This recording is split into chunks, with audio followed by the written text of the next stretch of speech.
सभी लोग हाथ जोड़ेंगे।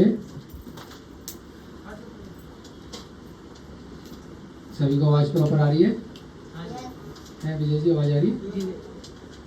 नमो अरिहंताणं नमो सीताणं नमो ऐरियाणं नमो वज्रायाणं नमो लोई सब साहुरम। जय बोलिए प्रथम तीर्थंकर आदिनाथ भगवान की। अंतिम तीर्थंकर शासन नायक श्री वर्धमान महावीर स्वामी भगवान की। इस युग के प्रथमाचार्य श्री चारित्र चक्रवर्ती आचार्य भगवान श्री शांति सागर जी महान मुनिराज की। मोक्ष गति को प्राप्त हुए सिद्ध सदा पर विराजमान अनंतानंद सिद्ध परमेश्वरी भगवानों की। हिनवाणी माता की। सभी को सादर जय जिनेन्द्र जय दूर जड़ंदो। हम सभी लोग मिथिलापुरी तीर्थ क्षेत्र में ज्ञानदानम गुरुकुल के प्रांगण में गौतम बुद्ध नगर सोनपुरा ग्राम में दशलक्षण के प्रथम दिवस से वीर निर्माण संवत 2051 में प्रारंभ हुई सम्यक्त कौमुदी की जो कथा का संग्रह है उसको निरंतर जारी रखे हुए हैं। कल किसी कारण से आपकी कक्षा नहीं लग पाई थी तो संभवतः आपको गुरुजी ने पढ़ाया होगा।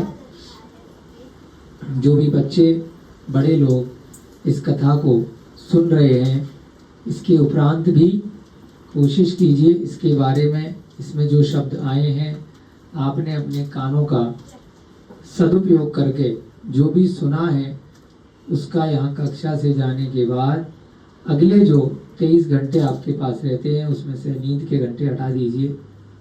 तो बाकी जो जागृत अवस्था के आपके समय है उसमें अवश्य ही कुछ न कुछ मनन चिंतन करने का प्रयास कीजिए। तो हो सकता है कि सम्यक दर्शन में आपकी भी कुछ न कुछ वृद्धि हो। जिस प्रकार से यहाँ पर यमदंड कोतवाल अपने राजा यशोधन को कथाओं के माध्यम से कुछ न कुछ बता रहा है।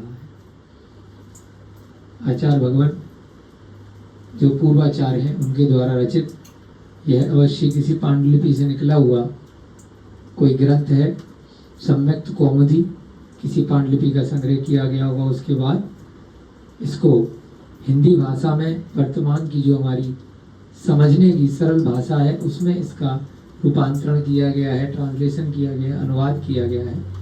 तो उन सब आचार्यों को भी हम बहुत बहुत धन्यवाद देते हैं। उनका परम उपकार है जिन्होंने जो गूढ़ भाषा है संस्कृत में यह मूल ग्रंथ है उसका अनुवाद किया है। उसके लिए भी उनके प्रति हम कृतज्ञता अर्पित करते हैं। कल की जो कथा हमारी चल रही थी, एक राजा को समझा रहा है उनका मंत्री कि हट छोड़ो, नहीं तो जो सामाजिक व्यवस्था है अगर उसके विरुद्ध आप कार्य करेंगे तो प्रजा के जो आप राजा हो एक दिन वह राज्य पद भी चला जाएगा। इसलिए ज़्यादा दिन की बात नहीं है, एक रात्रि के लिए जब तक यह कौमुदी महोत्सव वन में चल रहा है आप भी अपनी रानी का एक रात के लिए त्याग कीजिए जैसे नगर के अन्य मनुष्यों ने किया है। परंतु वह राजा नहीं मान रहा है तो वह मंत्री उनको कथा के माध्यम से समझा रहा है कि आप ही की तरह एक यशोधन राजा होते थे और उनका यमदंड नाम का कोतवाल था। कोतवाल राजा की अनुपस्थिति में बहुत अच्छे से राज्य का संचालन किया करता था। इसकी वजह से जब राजा वापस आया तो उसने यमदंड को अपने से भी शक्तिशाली या दिमाग वाला समझ करके कि भविष्य में यह हमारे लिए दिक्कत पैदा ना कर दे, तो इसलिए उसने क्या किया, राजा ने कुछ दिमाग दौड़ाया कि इस यमदंड कोतवाल को अपने रास्ते से हटाया जाए। ये धीरे धीरे कहीं वटवृक्ष ना बन जाए, हमारे लिए कांटा ना बन जाए। तो उसके लिए राजा ने अपने मंत्री और पुरोहित को साथ में लेकर अपने ही खजाने में चोरी करी। उस सामान को कहीं अन्यत्र सुरक्षित स्थान पर रख दिया और नगर में ऐसा संदेश प्रचारित कर दिया कि खजाने में चोरी हो गई है। और उसके बाद चूंकि प्रजा की रक्षा की जिम्मेदारी, खजाने की भी जिम्मेदारी यमदंड कोतवाल की थी, तो उसको कौन सा उचित दंड दिया जाए। अब ये डिसाइड हुआ कि भाई इसको कुछ समय तो दिया जाए चोर को पकड़ने के लिए। तो 7 दिन की उसको मोहलत दी गई, या तो चोर लेके आओ और साथ में खजाना लेकर के आओ, तब तो आपको बख्शा जाएगा, नहीं तो आपको मृत्यु दंड दिया जाएगा। उसके बाद जहाँ पे खजाना चोरी हुआ था वहाँ पे यमदंड कोतवाल जाकर के तहकीकात करता है, देखता है तो वहाँ पर जो तीनों चोर थे खुद ही कर रहे थे। अगर सैनिकों से किसी से कराते तो पता चल जाता नीचे वालों से, क्योंकि वो तो यमदंड के नीचे काम करने वाले उसी के अनुयायी थे। तो इसलिए तीनों राजा ने और मंत्री ने और पुरोहित ने खुद मिल करके खजाना चोरी किया, किसी से करवाया। उनको आदत तो थी नहीं, चोर तो वो थे नहीं प्रोफेशनल, है ना। यहाँ पे तो सब प्रोफेशनल चोर है अभी तो पंचम काल में, जरा सा भी चिन्ह नहीं छोड़ते हैं। परंतु उन्होंने पहली बार चोरी करी थी, तो इसलिए राजा अपनी जल्दबाजी में टेंशन में खड़ाऊ छोड़े आया, मंत्री अपनी अंगूठी छोड़े आया, पुरोहित अपना जनेऊ पहचान का जो चिन्ह होता है वो छोड़े आया। उसको देख करके यमदंड ने पहचान लिया कि जब राजा ही चोर है तो फिर तो मृत्यु निश्चित है, क्या किया जाए। कि जरूर इन लोगों की चाल है मुझे फंसाने के लिए। अब अगले दिन राजा के राजमहल में वो पहुंचा। राजा ने कहा क्यों इतनी देर करी भाई, ले आए चोर को। मैंने कहा नहीं चोर तो मिला है, क्यों देर कैसे हो गई फिर आने में। वो कोई मिला था, तो कहानी चल रही थी, जैसे यहाँ कहानी चल रही तो चल रही थी, तो सुनने बैठ गए। क्या कहानी चल रही भाई साहब, चलो सुना देते। क्या कहानी थी, 4 दोस्त जंगल में घूमने के लिए गए, वंदना करने नहीं जा रहे थे, तो रास्ते में जंगल पड़ा। अब रात्रि विश्राम रास्ते में किया, तो टाइम पास कैसे किया जाए और सुरक्षा कैसे की जाए। चारों दोस्तों ने क्या किया, एक एक पहर एक एक जना जागेगा, बाकी 3 सोएंगे। पहले का नंबर आया, वो शिल्पकार था, उसने क्या किया, लकड़ी का टाइम पास के लिए एक शेर बना दिया, वहीं से जंगल की लकड़ी इकट्ठी करके। दूसरा चित्रकार था, उसने जब उसका नंबर आया 3 घंटे का, उसने क्या किया, उस पे जंगल में से पत्थर रात में इकट्ठे करके घिस घिसा करके कलरफुल कर दिया उसको। दाढ़ी मूछ लगा दी, पूंछ लगा दी, शेर कलरफुल हो गया। तीसरा नंबर आया, है ना, मंत्र वाले का, मंत्र सिद्ध जो था, तो उसने कहा भाई कि ये मैंने जो है शेर बनाया, देखो बाकियों को जगा दिया, और ये मैंने अपने मंत्र से कीलित कर दिया है, जिससे हमें खाए नहीं, परेशान नहीं करे। आया था सबको मारने, तो बाकी दोनों खूब दहाड़े मार के हंसे कि भैया तूने कोई मंत्रित नहीं किया, ये तो हम दोनों ने बनाया है ना। मैंने कहा अच्छा, हंसी उड़ाई। तो उसने दिल पे ले ली कि अब बताता हूँ, अगर मैंने इसको जिंदा कर दिया तो, मैंने कहा करके दिखाओ, कर ही नहीं पाएगा, तू तो झूठ बोल रहा है।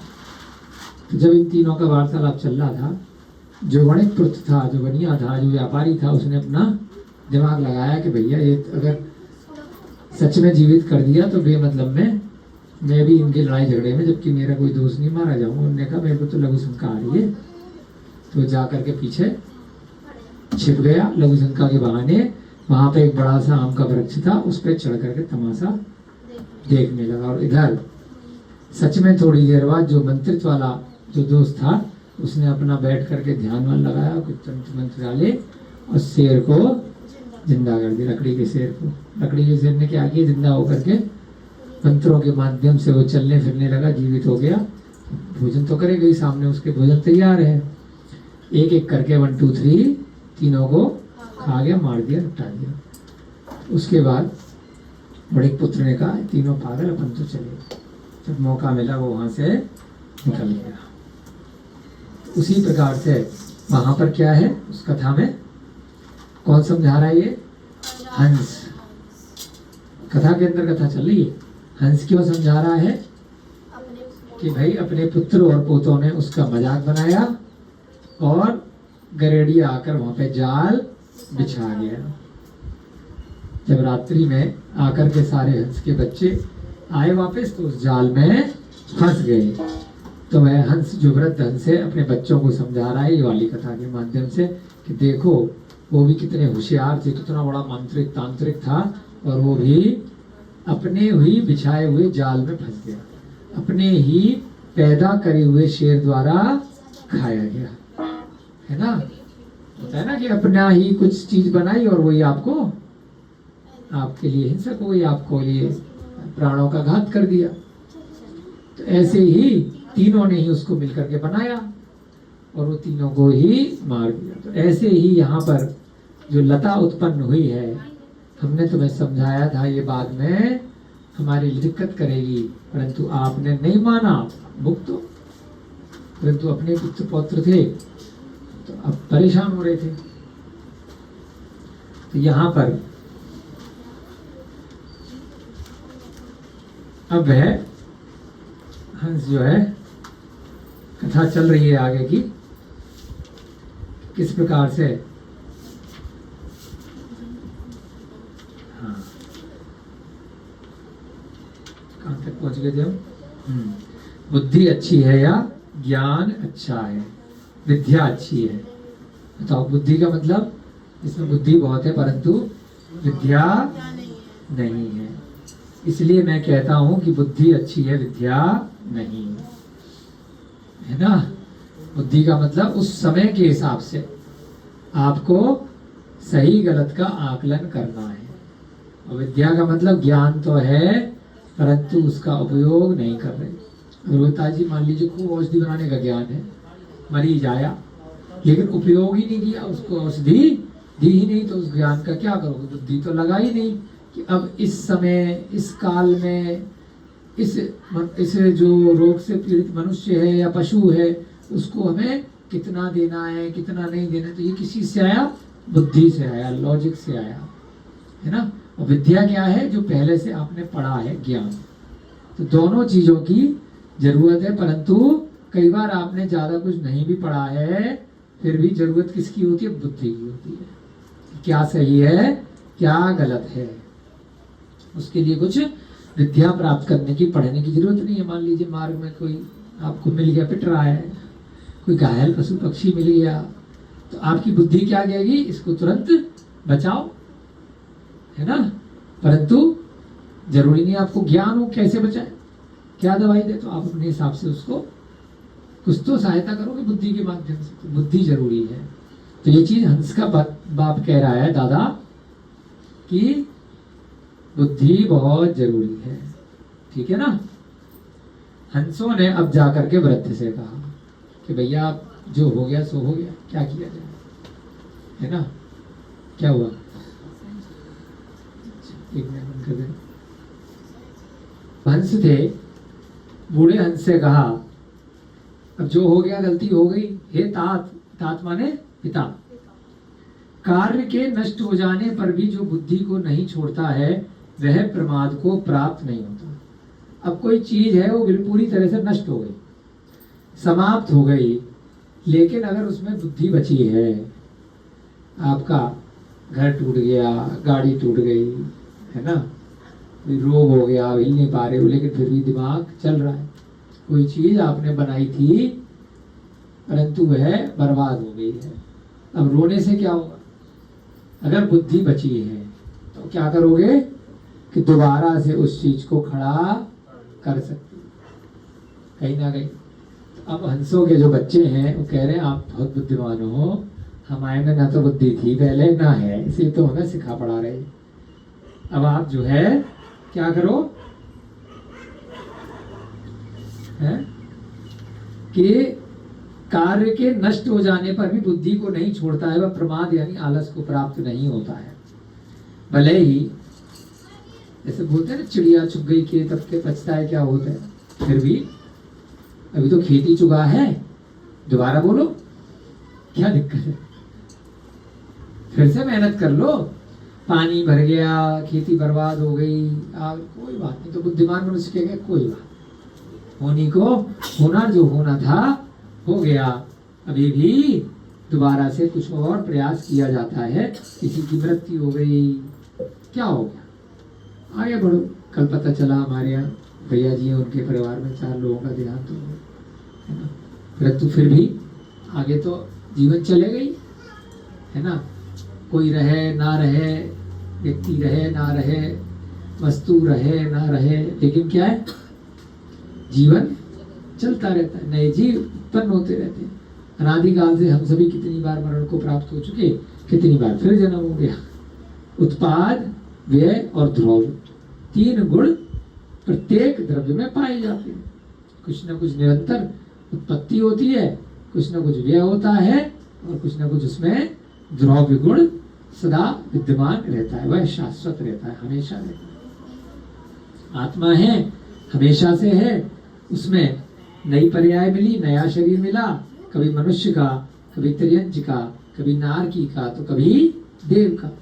धीरे धीरे बच्चा बना मनुष्य में, बड़ा हुआ तो कुछ ना कुछ नया जुड़ता जा रहा है। छोटे से थे ना तुम बेटा जब आए थे, पैदा हुए थे, धीरे धीरे बड़े होते गए, कुछ ना कुछ नया जुड़ा, और धीरे धीरे कुछ ना कुछ पुराना हटता गया। परंतु बचपन में भी विजय तुम्हारे में वही आत्मा थी, आज भी वही है, तो वह हमेशा बनी रही। तो इसको बोलते हैं उत्पाद, व्यय और ध्रुव। इसी प्रकार से वो हंस के बच्चे अपने परम पितामह को समझा रहे हैं कि अभी तो आप में कुछ ना कुछ बुद्धि बची है, अब बताओ, अभी तक गरेड़िया आया नहीं है, अभी भी रात में कुछ घंटे बचे हैं, तो क्या पता कुछ अंतिम प्रयास कर लिया जाए जान बचाने के लिए, कुछ समझा दो।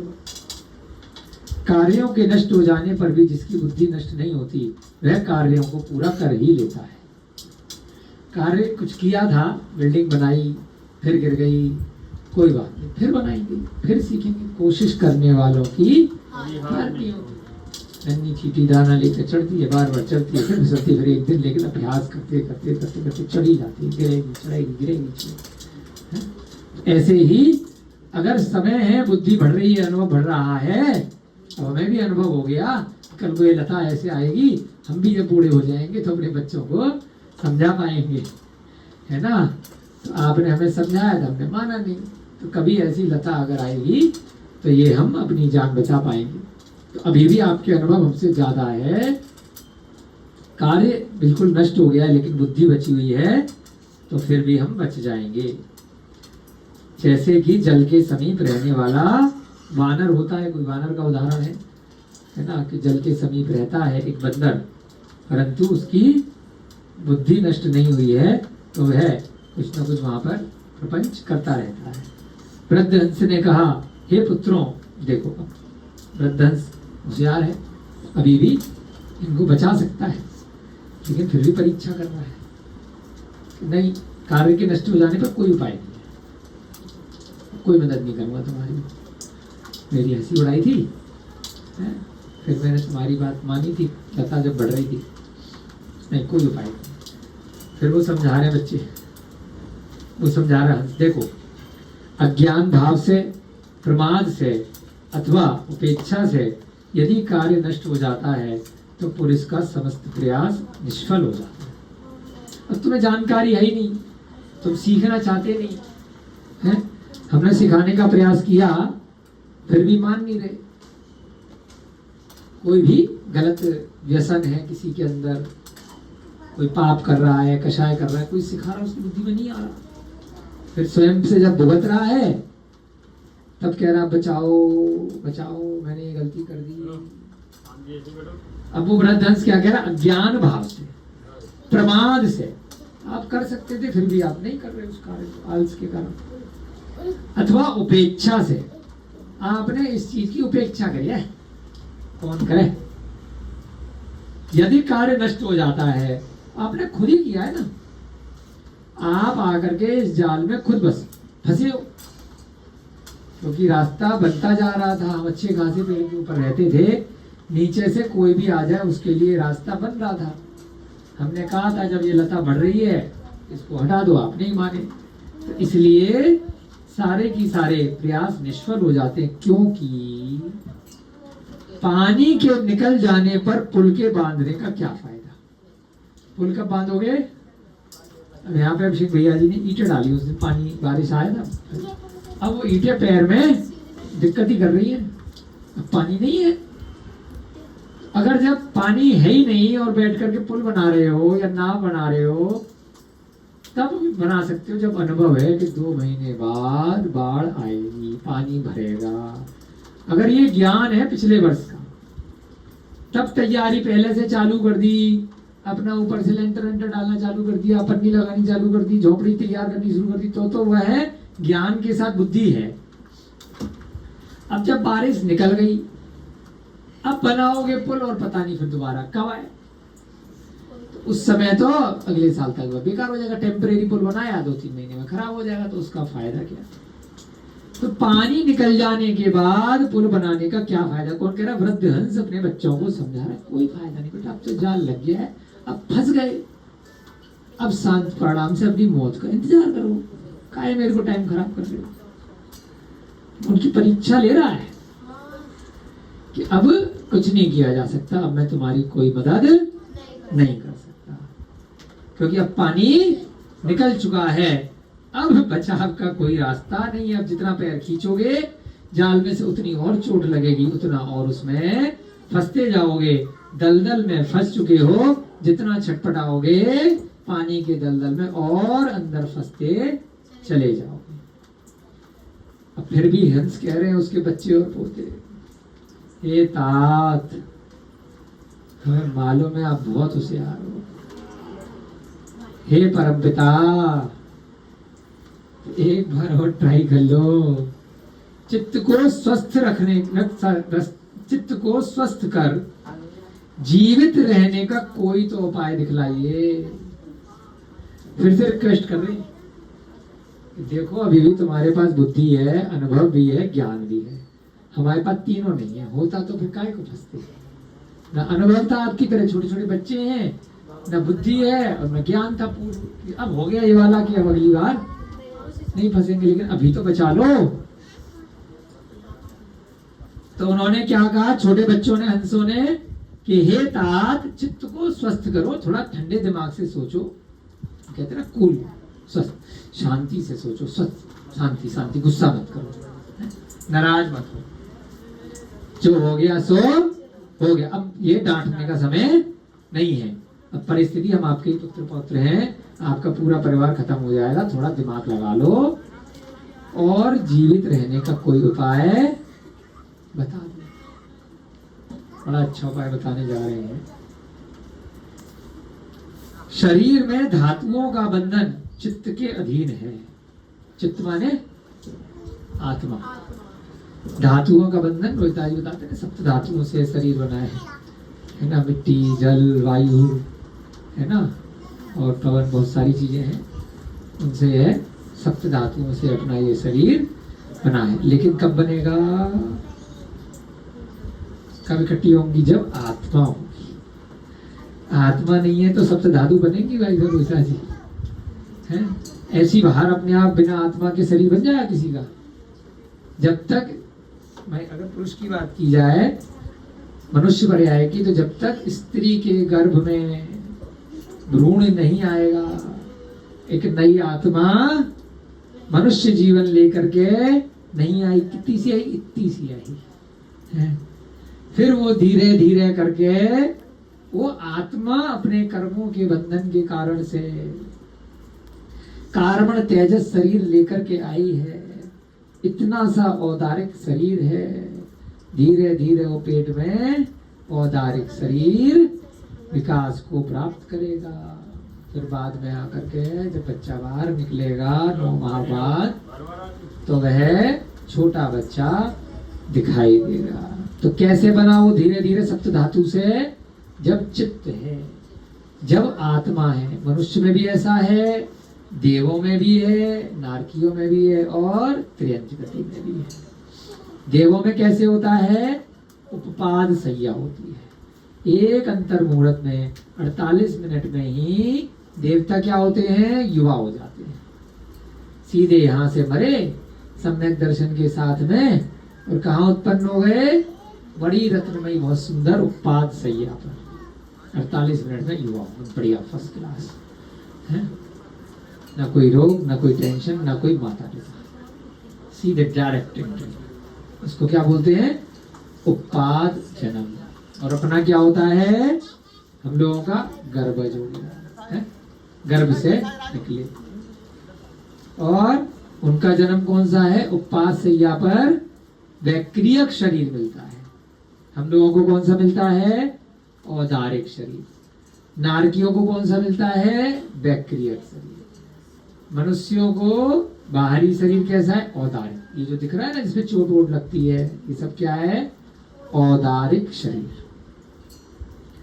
तो अब यहाँ पर चित्त है, आत्मा है, चाहे देवता को, चाहे नारकी को, चाहे मनुष्य को, चाहे पशु पक्षियों को, कीड़े मकोड़ों को, त्रियंज को, तो इन सब को आत्मा होने के कारण से बाहरी जो भी इस वायुमंडल में, इस तीन लोक में कर्म वर्गणाएं हैं, वह आकर के चिपक जाती है और वह बाहर के औदारिक शरीर को धारण करती है, बड़ा होता जाता है। परंतु मूल क्या है? मूल है आत्मा। तो यहाँ पर वह बच्चे किसकी कह रहे हैं कि भाई साहब अभी हम जीवित हैं, अभी हम सबके अंदर आत्मा है और आपके अंदर भी आत्मा है, अभी भी जान बाकी है। क्या करो? सारी जो धातुएं हैं अभी भी हमारे शरीर में हैं, परंतु अगर ये चित्त चला जाएगा, मर जाएंगे, तो फिर इन धातुओं का इस शरीर का क्या काम? जिसको मार के खाना है वो मार के खा जाएगा, जिसको पकाना है, मारना है, नहीं तो जिसको जमीन में गाड़ना है, जलाना है, अलग अलग पर्याय के हिसाब से वह हो जाएगा। इसलिए चित्त की प्रयत्न पूर्वक रक्षा करनी चाहिए। तो आपसे विनम्र निवेदन है मेरे पिता, मेरी इस आत्मा की, हम सबकी आत्मा की प्लीज कृपया करके रक्षा कीजिए, अंतिम प्रयास कीजिए अगर आपकी बुद्धि में कुछ है ना, क्योंकि स्वस्थ चित्त में ही बुद्धि का होना संभव है। अब यहाँ से निकलेंगे इस जाल से, तभी तो बुद्धि का प्रयोग करेंगे। फिलहाल इस जाल से हमें निकालिए। चलो, अब उनने कहा सुबह होने वाली है, कभी गरेड़िया ना आ जाए, एक अंतिम उपाय करके देख लेते हैं। बहुत इंटेलिजेंट है हंस, हैं? धूप में बाल सफेद नहीं करे, अनुभव है, बुद्धि है, हंस होकर के भी। तदनंतर वृद्ध हंस ने कहा, बहुत ध्यान से सुनना, बड़े ज्ञान की बात आ रही है। हे पुत्रों, अपन इस उदाहरण को अपने मनुष्य जीवन में बाकी की बची हुई आयु में प्रयोग कर सकते हैं। क्या बताया? हे पुत्रों, गरेड़िए ने क्यों लगाया जाल? उसको आपको पकड़ करके या तो खाना होगा या बेचना होगा। कहीं पर भी किसी चीज के लिए लोगों को पालना है, तोते का पालते हैं ना, तोते पालने के लिए भी ऐसी जाल बिछाते हैं, पक्षी पालने के लिए, जंगल से हाथी पकड़ने के लिए जाल बिछाया, गड्ढा किया अन्य अन्य या प्रयोजन से, तो उसको पकड़ लेते हैं। तो अभी उसका जो प्रयोजन है, जिसने जाल बिछाया किस लिए है? तुम्हें जिंदा पकड़ने में। अब मुद्दे की बात सुनो, हे पुत्रों, मृतक के समान पड़े रहो। क्या गजब का आइडिया दिया है शिखा। आखिरी हथियार, वो जाकर के आपकी कोई धड़कन तो चेक करेगा नहीं, पकड़ पकड़ के कि जिंदा है कि मर गए। बड़ी गहरी ज्ञान की बात है। बुड्ढे ने क्या कहा वृद्ध ने कि सारे की सारे पुत्र ध्यान से सुनो, जाल में बड़े पैर फंसे हुए हैं, अभी क्या करो? मरने की एक्टिंग करो, बिल्कुल हिलना नहीं है, मृतक के समान। बस 1 घंटा 2 घंटा 3 घंटा हिलना नहीं है, सांस रोक करके ऐसी कोशिश करना कि मरे हुए, नहीं तो वह शिकारी गला घोंट देगा, है ना, मार देगा। मरे हुए को कोई नहीं जाएगा। उन हंसों ने वैसा ही किया, मतलब यहाँ से ले जाएगा, बाद में खाना पकाना जो भी होगा, जो मांसाहारी लोग हैं वो आपको मार देंगे बाद में। अरे तो यहीं मरे हुए मिलोगे तो उसके किसी काम के नहीं हो। उन हंसों ने वैसा ही किया। प्रातः काल वह शिकारी आया, पक्षियों के समूह को मरा हुआ जानकर, मरे हुए, अरे यार, उसने जाल को ऐसे करके पहले नीचे गिराया, चाहे उसको ले जाने हो तो मरे हुए कहीं लेके जाता।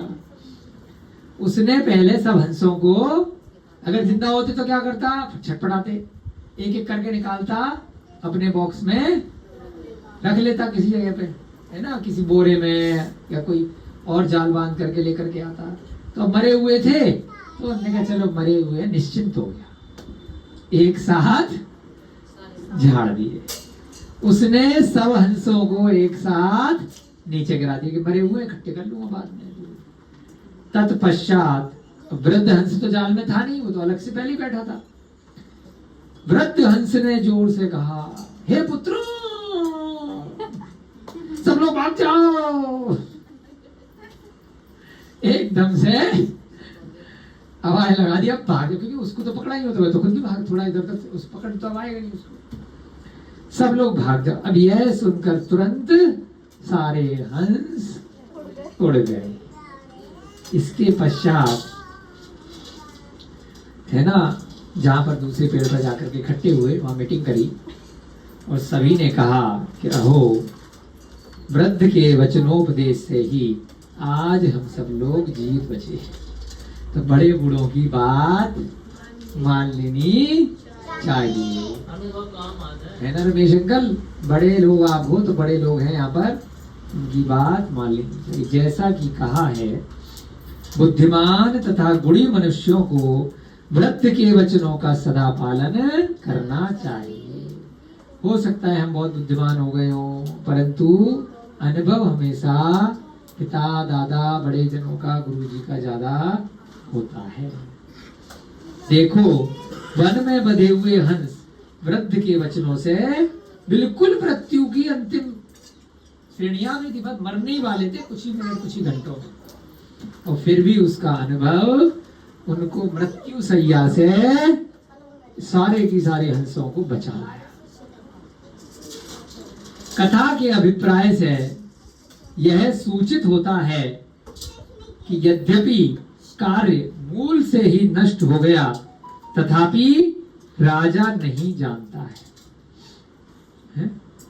इस कथा से क्या सीखा कि कार्य मूल से ही नष्ट हो गया, तथापि राजा नहीं जानता, क्योंकि वह दुराग्रह रूपी पूर्वाग्रह से ग्रसित था। अब राजा को वह मंत्री यमदंड समझा रहा है। ये पहले दिन कथा कौन सी सुनाई उसने? हंस की कथा सुनाई है पहले दिन। इस प्रकार से हम कहीं पर लेट हो गए थे, वहां पे हंसों की कथा को ही सुना रहा था।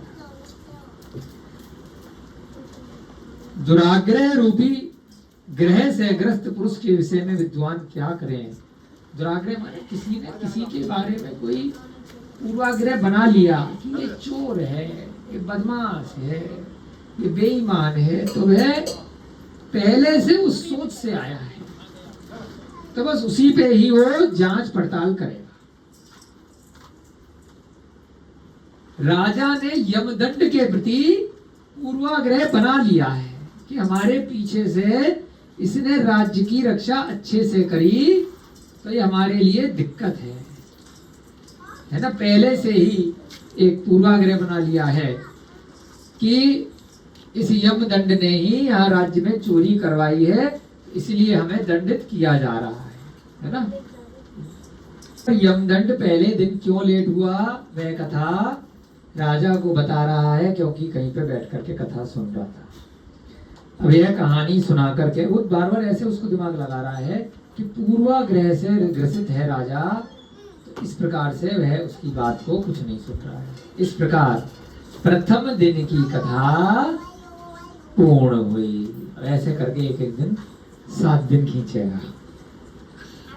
यमदंड दूसरे दिन उसी प्रकार राजा के पास आया कि उसको चोर तो पता है कौन है, तो कहा नगर में जाकर के जबरदस्ती ढूंढे, टाइम पास ही तो करना है। चोर कौन है? राजा, मंत्री और पुरोहित। परंतु राजा के दिशा निर्देशन में मंत्री और पुरोहित साथ गए। तब जा करके डंडा लेकर के वह पूरे नगर में पीटे लोगों को, पुलिस वालों की तरह जबरदस्ती किसी से बुलवा दे कि तूने चोरी करी है, मार मार के 3rd डिग्री, तो वो काम तो करेगा। उसने क्या, टाइम पास ही तो करना है, 7 दिन अपनी मृत्यु का इंतजार करना है। तो वह जाकर के क्या कर रहा है, पूरा पूरा दिन राजा को कहानी गप्पे कहानियां सुना रहा है। यमदंड अगले दिन भी यानी कि दूसरे दिन, 7 दिन की मोहलत है उसके पास। उसी प्रकार फिर से राजा के पास जा पहुंचा और राजा ने उससे फिर पूछा, हे यमदंड, तूने चोर को देखा, मिला क्या? यमदंड ने कहा, नहीं महाराज, मैंने चोरा नहीं देखा। राजा ने कहा कि समय का उल्लंघन किस लिए कर रहा भाई, क्यों टाइम खराब कर रहा है रोज मेरे पास आकर बैठ करके? जा नगर में चोर को ढूंढो, है? जाओ अपने सैनिकों को दौड़ाओ और चोर को ढूंढो। यहाँ पर समय का उल्लंघन क्यों कर रहे हो? यहाँ पर भी आने में प्रतिदिन लेट क्यों कर रहे हो? आज का टाइम लगाया, इतनी लेट क्यों आए? चलो, अब उसने फिर कहानी सुनाई। उसने कहा, एक मार्ग में एक कुंभकार ने कथा करी। कुंभकार माने हमारे बैठे ना रमेश अंकल, कुंभ माने मटका, मटका बनाने वाले मिल गए थे रास्ते में, वहां बैठ गया। चोर तो मिल नहीं रहा था तो मटका ही बनाने लगा उनके साथ बैठ के। दीपक मटका बनाना शुरू कर दिया। तो वो दीपक सिखाते सिखाते मटका बनाते बनाते तो उन्होंने भी एक कहानी मुझे सुनाई। मैं वह कहानी सुन रहा था, इसलिए समय का उल्लंघन हो गया, आने में देर हो गई। अब राजा ने पूछा कि भैया बताओ क्या कहानी है, कहे जाने हो गया क्या? हम भी खा ली, तुम भी खा ली, तो कहानी सुनाओगे? उन्होंने कहा हाँ सुनाओ। क्या वह कथा आगे कहे जाने योग्य है, जिसके कारण से तुम अपना भय भूल गए हो कि तुम्हें 6 दिन बाद मृत्यु दंड मिलने वाला है और तुम कहानियां सुनने सुनाने में मस्त हो?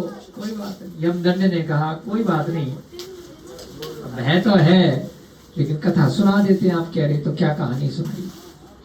चलो, एक नई कथा। अब अगले दिन कौन सुना रहा है? फिर से वही यमदंड कोतवाल अपने राजा को अगले दिन 7 दिन तक कहानियां सुनाएगा और उस 7 दिन में अलग अलग कहानियों से हमारे ऊपर ज्ञान की वर्षा होगी, हमारे सम्यक दर्शन में वृद्धि होगी। इस नगर में एक पालहड़ नाम का कुम्हार है ना? क्या नाम है रमेश ताऊ? पालहड़ कुम्हार का, जो मटके बनाता है, जो अपने कार्य में अत्यंत निपुण है, हमारे ताऊ की तरह एकदम 1 नंबर मटके बनाते हैं। यह कुमार जन्म, आपकी भी कहानी आ गई, देखो कितनी बढ़िया है ना, सारे लोगों की कथा आ जाती है इनमें, इसलिए सबकी कथा है, हर एक का ध्यान रखते हैं भगवान महावीर। यह कुम्हार जन्म से ही लेकर नगर की निकटवर्ती मिट्टी की खान से मिट्टी लाकर नाना प्रकार के बर्तन बनाकर बेचता है। बचपन से, आप भी बचपन से बना रहे हैं? देखो बिल्कुल यही तो नहीं थे कहीं वो, क्या नाम है? पालहड़। आज से आपका नाम पालहड़ है। तो क्या कर रहा है? बचपन से पास में से कोई खान है, वहां से मिट्टी लाता है और बहुत सुंदर सुंदर नाना प्रकार के, मान ले तरह तरह के बर्तन, गुल्लक बना रहे हैं, दीपक बना रहे हैं, मटके बना रहे हैं, सुराही बना रहे हैं, तरह तरह के बहुत सारे भांति भांति प्रकार के सकोरे बना रहे हैं, बर्तन बनाते हैं, गमले बना रहे हैं। और समय पाकर धीरे धीरे उसने अपना बिजनेस थोड़ा बढ़ाया, या जितनी भी उसको जरूरत थी उससे ज्यादा वह धनवान हो गया, अमीर हो गया। हमारे रमेश अंकल भी अमीर है ना, सबके ऊपर यहाँ पे अनुभव भी है और अमीर भी है। तो रमेश अंकल आप ही की तरह वो भी अमीर हो गया, धनवान हो गया धीरे धीरे करके। मेहनती था बहुत, अपने बच्चों को भी लगा दिया, पूरे खानदान को लगा दिया, गुरुकुल के बच्चों को भी लगा दिया, भुट्टा चीनी मटके बनाने में, तो अमीर हो गए।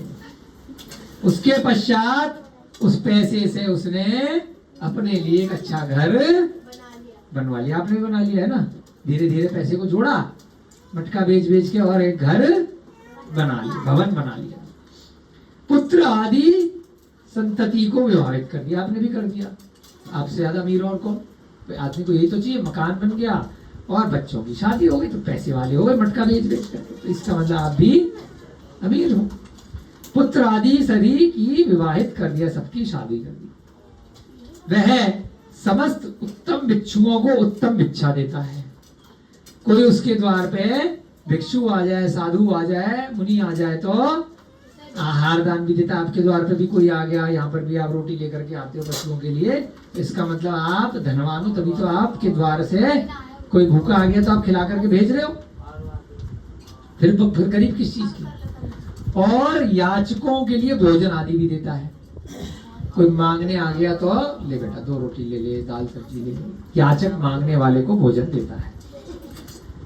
क्रम क्रम से वह अपनी जाति के बीच बहुत बड़ा प्रधान हो गया। अब वो सबको खुश रखता था, तो जो आपकी जाति थी कुम्हार वाली, सारे लोग घर परिवार के आस पड़ोस के लोग, तो उनमें अरे आदमी बहुत अच्छा है, तो प्रधान हो गया, वहां का नेता हो गया, थोड़ा सा अच्छा दानी है, सबकी बात सुनता है, दिमाग है। एक समय एक गधी को सुसज्जित कर मिट्टी लेने के लिए मिट्टी की खान पर गया। और यहाँ पे भी गधे के ऊपर वो बना रहे ना भैया जी प्रीतम जी के साथ।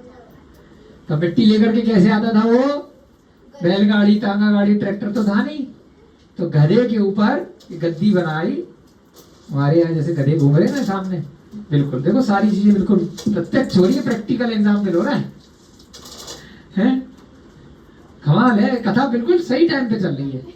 यहाँ ताऊ बैठे हैं, वहां गधे के ऊपर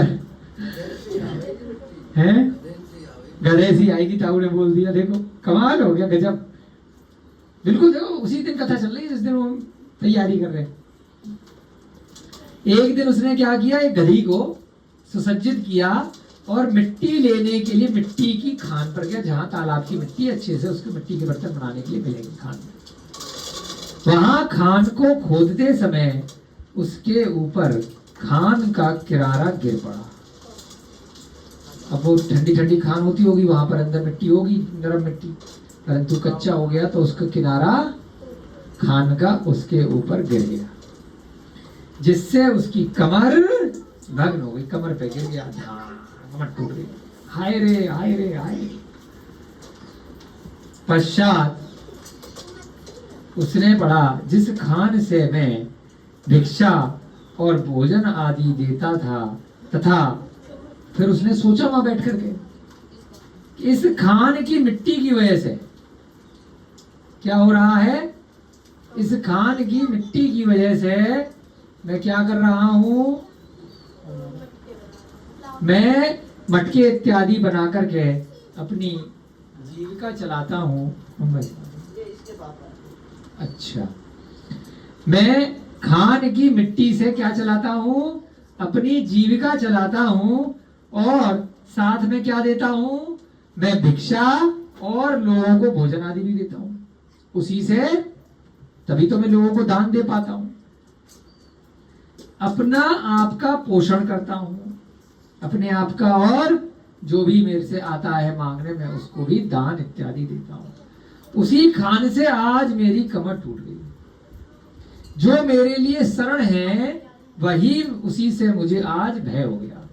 जैसे नदी से कुछ खान, नदी से कुछ रत्न मिलता है, कल को वही व्यक्ति नदी में डूब गया है ना, जहां से उसको, यहाँ जैसे संस्था से किसी का भरण पोषण चल रहा है, मंदिर की वजह से, किसी के उपकार की वजह से, किसी विद्यालय की वजह से, किसी ये पाठशाला आपकी चल रही है ज्ञान दानम गुरुकुल की वजह से, आप टीचर लोगों की सभी की रोजी रोटी चल रही है, रोजगार चल रहा है। और एक दिन क्या हुआ, यह है यहाँ की बिल्डिंग गिर गई, कोई बात हो गई, कोई विपत्ति आ गई, अब आपका रोजगार चला गया। तो आज उस खान में गिर गई, मेरी कमर टूट गई, अब मैं कैसे अपने परिवार का और लोगों का भरण पोषण करूंगा।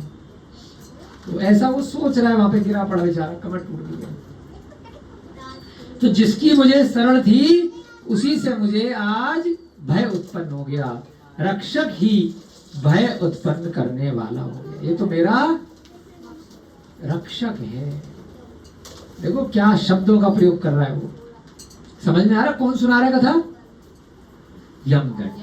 किसको सुना रहा है? राजा। लाइन देखो कि जब रक्षक ही भक्षक बन गया राजा है, क्षत्रिय है, वही प्रजा के ऊपर अत्याचार करने लग गया तो फिर हम किसकी शरण में जाएंगे। वर्तमान में क्या हो रहा है, राजा महाराजा ही ऐसे कानून लेकर के आ रहे हैं कि जिससे प्रजा दुखी और कुपित हो। जो पूरे राज्य में रहने वाले पशु पक्षी हैं उनको कैसे खाया जाए, मारा जाए, तड़पाया जाए, उसके लिए वह लाइसेंस दे रहे हैं, खाओ। तो राजा ही जीव जंतुओं के लिए भक्षक बने हुए हैं, खुद भी खा रहे हैं और पूरी जनता को भी खिलाने में सहयोग कर रहे हैं। शराब को पिलाने में राजा ही ठेके दे रहा है कि पैसे दो, लाइसेंस लो और एक के साथ एक फ्री, दबा करके बेचो, हमें बस टैक्स दे दो और खूब बेचो। तो राजा ही प्रजा का भक्षक बना हुआ है, तभी तो शराब पिला रहा है। आप लोग जितने भी लोग यहाँ जान पहचान में आप लोगों के शराब पीते हैं, मांस खाते हैं, है ना, और या अन्य लॉटरी इत्यादि जो सट्टे में व्यसनों में लिप्त हो जाते हैं, तो उसमें जिम्मेदार वास्तव में कौन? राजा ही तो जिम्मेदार है, सरकार ही तो जिम्मेदार है कि वो चंद लालच के लिए, चंद पैसे के लिए, चंद कमीशन के लिए लाइन लगा करके ठेके दे रही है। तो इस अभिप्राय से क्या निकला, जहां जिस राज्य में रक्षक ही भक्षक बन जाए तो हमारी शरण फिर कौन होगा? वो जीव जंतु, वो पशु पक्षी, वो मनुष्य, वो तो पिएंगे ही। जब एडवर्टाइजमेंट दे दे करके, है ना, दारू पीने से ये होता है, सिगरेट पीने से हीरो बन करके इसको मारते हैं, वो स्टाइल बनाते हैं, तो वो सब क्या है? अगर वास्तव में राजा चाहे तो बहुत सारे तरीके हैं पैसा लेने की, लगान लेने की। मांसाहार के द्वारा, सप्त व्यसनों के द्वारा ही कर लेकर के राज्य चल सकता है क्या? लोगों को बोल दो अपनी इच्छा से जो भी धान इत्यादि दे। टैक्स किस पे माफ कर दिया? धान वाले पे तो माफ कर दिया, और किस पे लगा दिया है? जो पैदावार कर रहा है उसको तो मार, मतलब वो नहीं तो दे सकता है, जो बड़े लेवल पे कर रहा है उनको वहां तो टैक्स फ्री कर दिया, और उसके बाद शराब के ठेके पे उनकी लाइन लगवा दी कि जाओ और खूब शराब पीजिए दबा करके, है ना। जो पैसा बचा उसको लेबर को, है ना, या जो किसान है वो सब शराबी बन जाए, तो ये गलत है। तो इन शब्दों का प्रयोग करके जो यमदंड कोतवाल है वह क्या कह रहा है? उस राजा को समझा रहा है कि उसने कहानी सुनाई कि वह कमर टूट गई। क्यों टूट गई? कि मिट्टी लेने जा रहा था, खान में से खान का पत्थर फिसल गया, तो मेरी शरण वह खान थी और उससे ही मुझे आज भय उत्पन्न हो गया। इस प्रकार सूचित अभिप्राय को राजा नहीं जान सका। अभी भी राजा को क्लिक नहीं कर रहा है कि क्यों ये कहानियां समझा रहा। 2 दिन हो गए, पहले हंस की कथा सुनाई, दूसरे दिन कुंभकार की कथा सुनाई, और उससे वह दिमाग में कोई संदेश देना चाह रहा है कि तुम राजा हो, तुम मेरे पीछे क्यों पड़े हो, चोर तुम खुद हो, है ना। इससे कुछ हासिल होने वाला नहीं है, मैं तो गरीब प्रजा का सदस्य हूं। उसके अंतर जो अंतर्निहित संदेश है वह राजा सूचित अभिप्राय को अभी भी नहीं जान सका, और यमदंड यह कथा कहकर दूसरे दिन भी अपने घर चला गया। इस प्रकार दूसरे दिन की कथा समाप्त हुई। हमारी भी आपकी ज्ञानदानम गुरुकुल की यह कक्षा आज के लिए समाप्त करते हैं, क्योंकि थोड़ी लेट शुरू हुई थी, परंतु बच्चों को जाना है ना। तो आप कल से कोशिश कीजिएगा कि समय पर सारी व्यवस्था बना के रखें, सभी लोग समय पर आएं, जिससे समय पर प्रतिदिन की कक्षा स्वाध्याय आगे बढ़े। धीरे धीरे करके 7 दिन तक वह राजा को कोई ना कोई कथा सुनाएगा। तो यह सम्यक कौमुदी का स्वाध्याय हमारा इसी प्रकार सम्यक दर्शन को बढ़ाने वाला निरंतर आगे बढ़ता रहे। आप सबके पुण्य की बहुत बहुत अनुमोदना। जय बोलिए जिनवाणी माता की जय, बोलिए अंतिम तीर्थंकर महावीर भगवान की जय, बोलिए अनंत अनंत सिद्ध परमेश्वरी भगवानों की। सभी को जय जिनेन्द्र, जय दो, जय दो। सभी लोग खड़े हो जाइए।